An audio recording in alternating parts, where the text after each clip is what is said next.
So welcome to my vegetable and flower garden. This is an expanded garden. Last year I shared with you how I created this small veggie garden space in my backyard using the Vego raised beds and enclosing it with the Vigoro no-dig fence panels. So I will leave a link to that video down below. Now this space here was only 18 feet by 10 feet wide with 4 raised beds in the 2 feet by 6.5 feet configuration. And last year I grew squash, tomato, eggplants, and peppers. And I felt like I could really use just a bit more space. And in the fall, I mapped out on a spreadsheet the expansion of the garden and how I could position some additional raised beds. Then during the Black Friday sale, Vego had a great sale, and I ordered 2 more raised beds. Unfortunately, we were not able to expand this garden until late spring, just due to a bunch of things that got in the way. But we finally had gotten this done about mid-June, which got my growing season really started late. But the best way that we found to kind of expand is, originally I had wanted to expand it in this direction, but this is going even further downhill than what this garden is already. So then my husband suggested that I really should just expand coming out. And so what I did is I added 4 additional panels to get this to be just further out. And as luck would have it, I had ordered too many of those fence panels last year, and now when I expanded, I actually had the right amount of panels for this expansion. So in this section, when we did expand it, there was an area where we had some grass growing, and I did the same as last time where I just put down some cardboard. I did put down some weed fabric and then covered it with mulch. Now over here I have 4 beds. Here is where I had 2 of the beds which were similar to this. They were the 2 by 6.5 feet long, and they matched this configuration on this side, and it left me with room on the other side. But in order to fit 4 beds in here, we had to reconstruct 2 of the existing beds into the 3.5 by 5 foot configuration. Now, prying out the existing beds and reconfiguring them was not an easy task. Since I'm on a slope, the beds were dug into the ground in order to make them leveled, which made it so much more difficult in getting them out and prying them out of the ground. Then once we got the beds out, I was able to see that the paint didn't hold up very well on the outside and was bubbling in the section where it was dug into the ground. So perhaps these beds were not really intended to be dug into the ground and really to just lay on top, which is how generally raised beds are. But since I'm a slope, I had no choice. We have to make them level. However, the inside paint of the beds did hold up, and I guess that coating is different, as of course they expect you to have soil inside the bed. Now, disassembling the beds was not difficult, and they came apart fairly easily. But then again, they had only really been in the garden for less than a year. And putting back the beds into the space was also a little bit of a challenge. We had to obviously move the soil out of the way of the current beds. once I put the new beds in, the new beds were now even further down this slope than they were before, which means we had to dig them in even further. And you can see here in the beds that I have, they are dug pretty far in the front side, and then the back side is really on the ground. So part of it is in the soil, but again, that is just to be able to make them level. So similar to last year, in order to save on soil, I did once again lay down some cardboard at the bottom and put in some twigs and leaves before I added soil to each of the beds. In particular, to the 2 new beds here is where I did a lot of that layering, but I also did that in those 2 other beds as well. Now, one of the other things is when I removed those beds, I got to inspect the soil and see what happened with the soil and how much of those twigs and leaves got decomposed. And the soil was looking beautiful. It was so dark and beautiful. And most of the twigs had been decomposed. It was really kind of some of the larger branches that we had put in there that really were not fully broken down. But it goes to show that it really does break down over time. Now, I still am thinking about what I want to do with this area, but for now, I am a flower girl and I just wanted to fill it with lots of beautiful flowers. So I added a bunch of pots, a bunch of grow bags, and I have my dahlias and all kinds of flowers here. And I really, really do like that, but I still feel like I need to figure out how I really want this front area to look in this garden. I am considering whether or not I want to add some more raised beds to either side, whether or not I want to add an arch in the front way, but I would have to add it on the inside of this garden. And then the one thing that I definitely know I want to do is I want to remove this Japanese holly out of here. It is just taking up space, and it's really not doing anything for me in this particular garden. So that's something that I really gotta figure out, and hopefully I can get rid of it this winter. That root system is really, really thick, and it just would be very difficult to pull out. So I just got to get it cut down to the ground. And the other thing is I didn't also want to do too much in this area because we have to have those stairs redone.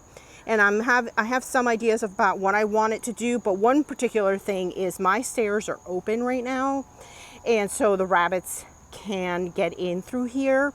So I had to jerry rig it with lots of chicken wire and try to exclude the rabbits, because the rabbits would actually jump up the stairs and they were trying to still get in through some of those entryways. So this is looking like a big fat mess. But once I get the new stairs, I want that to be enclosed. I want the stairs to go possibly all the way to the edge of the house. And that way there is no entrance for any rabbits and other animals. And then down here, I want them to add like a door or something and expand this landing. So I have some more storage down here. So now let me give you a quick tour of my veggie garden that has been struggling a lot this year. Last year I had such success with tomatoes, and this year was a bit of a struggle. Things are sort of getting a little better, but they're not great. But there's always next year. So all the way back here, if any of you watched my video on my winter sowing, I winter sowed a tea garden. And this is my tea garden bed. And it is absolutely insane. I already cut this back once, and it has exploded again, and I have to cut it back again. So clearly I cannot put this many plants. They get really, really big. But I'll tell you what I have in here. I have lemon balm, and I made the big mistake of adding 3 because, you know, plants are always very small when they start off, and you're thinking, oh, they're not gonna, you know, take up a whole lot of space. Well, they do.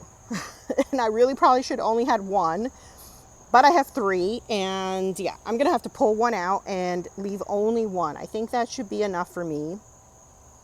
Then I have Tulsi basil, so that's this that is flowering, and I have not tasted this yet. I still have to make a tea out of it and see how I like it and whether or not I'm going to keep it. Now, I think I either put 2 or 3 of these here, and that is getting engulfed by the pineapple sage. So I don't know if you saw any of my videos, but one of the things I wanted was pineapple sage, and I bought 2 plants on Etsy, and they were so tiny when I first bought them and planted them, and I never imagined that they would get this giant. They are taking up so much room that they're out competing that Tulsi basil. And this is another one I have not tried yet to see if I like it and if whether or not I would get one again. I cannot find seeds of it, so I think I will have to buy a plant again and put that in my garden. So we'll have to see on that. I did try the lemon balm as a tea several times, and I absolutely love it. And my husband really, really loved it as well. So this is a definite, I'm keeping lemon balm in my yard. Now back here is the Navajo Sunset Agastaki. And it is absolutely gorgeous, and I just don't want to remove the flowers. I have seen a hummingbird coming by, and so I haven't tried it as a tea, and I'm not really sure once it flowers if it's as good for a tea, but it looks beautiful, so I'm keeping it. Now down here I have a viola, and this is edible. I have not eaten it, but really the intent for here was just to probably garnish a few things and not so much for making tea. I also have 2 strawberry plants, but those are not doing much of anything, and I think those are going to go, or if I get some kind of a container that I could keep them in, then maybe they'll go there, but they're just not producing a whole lot, and they don't do anything for me, so they're just taking up space that I can grow something else. Over here in this bed, I had some cilantro growing, and that's pretty much done, but I'm gonna let it flower. I've got some calendula that I can't remember if I grew this one from seed or if it's a reseeded one, but I absolutely love the color of these flowers. They're sort of like this peach pink color, and they're just absolutely beautiful. I do love these. And then over here, I planted some more cilantro seeds, some carrot seeds. That'll be the first time I'm trying carrots. And then my tomato plants. So this is a new tomato plant. This is actually, I believe I restarted this one from seed because a lot of my tomato plants just failed, just absolutely failed. But I also have this one, which is the Blue Beauty. That one was Rutgers. This is Blue Beauty, both from seed, and this one's from a cutting. This is the Hungarian Heart. And then this one is the Thorburns, and it's quite diseased, but I've been spraying it with peroxide, but it's still giving me lots of tomatoes. It's actually not my favorite, and I don't think I will plant it again next year. Now, my absolute favorite is the Super Sweet 100, but this year it just hasn't done that well for me. Last year I had so much fruit I didn't know what to do with. This year, just the tomato plants struggled all over the place. But I'm also spraying this one with peroxide and hoping that I can maybe get it to limp along and get a few more fruit. Over here is one that I'm just about to take out, even though it seems to still want to keep going, is the Patio Choice Yellow. Now this was so prolific. This thing, I can't, there's just so much fruit on it still that are waiting to ripen. But this was insane, and I have 2 of them. So I was overloaded with these tomatoes. So if you're looking for a yellow cherry tomato, this is, I think, a great choice. Now, the only thing for me is that I felt like the skin of the tomato was very thick, and also the taste was very mild. So I will grow it, but I won't grow 2 of them. I think I will only grow 1 for next year, because it did give me some early tomatoes, and I do like it for snacking. I didn't really like it for much else. In this bed and this jungle over here, I have peppers and I have a little too many eggplants. So I have 2 which are I think a ghost eggplant. I can't remember. A coworker of mine gave me some of the starts, and it's this white pretty eggplant, and I've gotten so many of those eggplants. So this has been really great production out of it. This one here is a Rosa Bianca, which is absolutely one of my favorites, but that is the only one I have. It just, for some reason, it keeps flowering, and I see the bees pollinating it, but then it just drops the flower. And I don't understand, because this one has no problem setting fruit, but these just are struggling, particularly the Rosa Bianca. So I don't know what is the difference. Why is this one not producing yet? The one right next door to it is producing like crazy. And then down here I have another eggplant, which is called the Rosita, and this one finally started also producing. So why is this one also producing just fine? And of course now, look at that, there's a flower drop.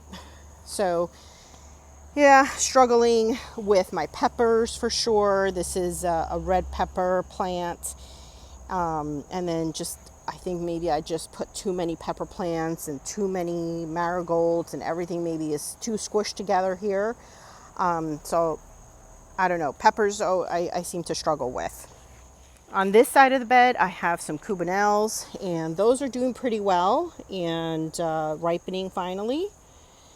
But all the other pepper plants are just sort of mostly there. This is a green pepper plant, which actually did pretty well, and I've already picked a few from this one. And then this one, I believe this is my snacking pepper, and this is the biggest I've actually seen. These are some of the biggest ones, snacking peppers, I've actually seen it produce. I just think that, I don't know, I'm gonna probably put them further up on the bed next time, and not so far down, and not crowd them with so much flowers. So this bed here is the bed that struggled with all the tomatoes. I did take out 2 of the larger tomato plants, and then I had some of the cherry falls, which were the worst ones really in terms of being diseased. So I've now taken everything out, and these 2 are still kind of diseased, but ever since I've been starting to spray it with peroxide, they finally have started fruiting.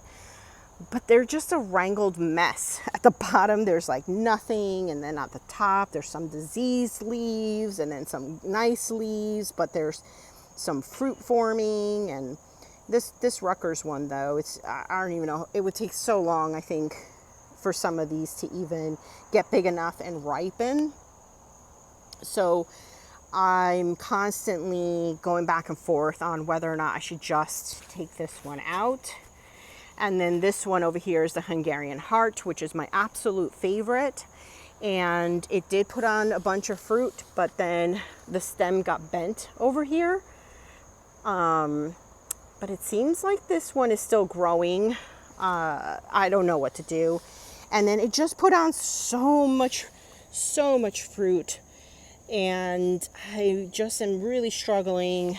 But you know, my husband keeps telling me to just take it out, because I do want to use this bed to put in some broccoli and some other things, some fall crops. So in order to do that, I need to take the tomatoes out and the basil. I have too much of the basil.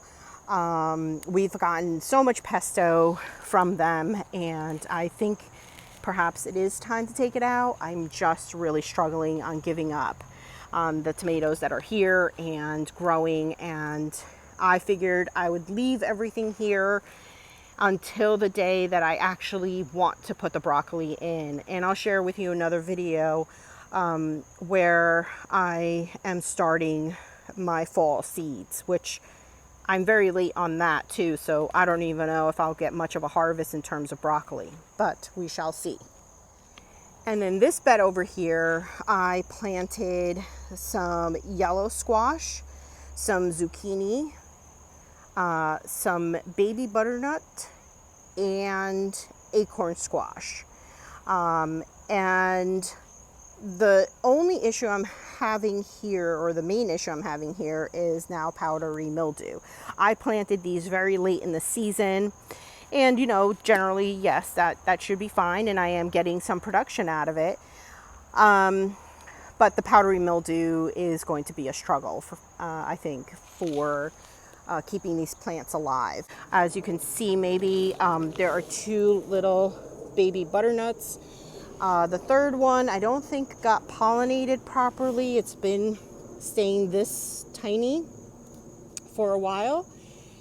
And I also am starting to see a lot of pests. I saw some stink bugs and now a cucumber beetle. Just get rid of that one there. So yeah, that's going to be also a bit of a struggle. It's been very humid. It's been raining a lot. So yeah, I don't know that I'll be planting it that late again next year. I think I want to do it a lot sooner next year, and not deal with so much of this stuff. Last year, I already had the production before the powdery mildew was starting to set in. So overall, I am so happy with all the additional growing space, and I'm really looking forward to trying out some other things to grow. So thank you for joining me on this garden tour and seeing the expansion of my garden. And if you have any questions, just drop them down below, and I'll see you next time. Bye.